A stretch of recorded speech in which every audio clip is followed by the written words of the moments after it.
Pakistan is all set to vote for a new government, but there are deep concerns that have been voiced by the international community. What are the concerns here? Him gets you all the details. Over to you, Him.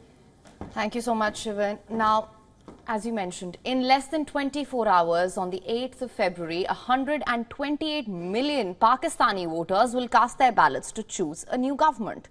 But in the run-up to the election, the United Nations, it's expressed its concerns over violent incidents taking place in the country. And I will decode these concerns as the fifth most populous country goes to polls. Now, the shadow of security threats, that remains particularly dark in certain areas of the country, like the southwestern Balochistan, northwestern Khyber Pakhtunkhwa, for instance, and in the early hours of Monday, in fact, at least 10 police officers were killed in an hours-long assault with militant groups, while in another part of the province, a candidate for the National Assembly was shot dead. And apart from this, violent clashes have also taken place involving political parties and the police. Now, according to the United Nations, there have been no less than 24 reported instances in which armed groups have staged attacks against members of political parties.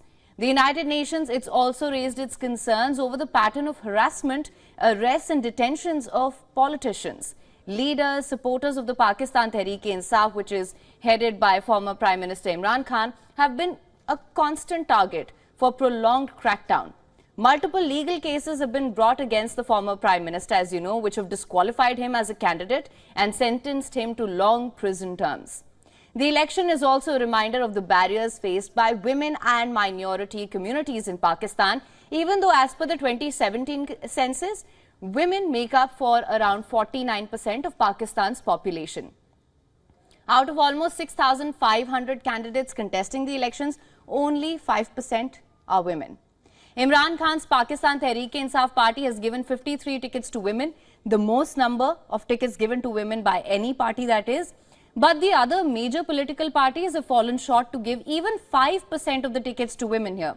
Despite the electoral laws in Pakistan making it mandatory for political parties to allot at least 5% of their tickets to women, what's more is that in some parts of the country, women are being barred from political participation.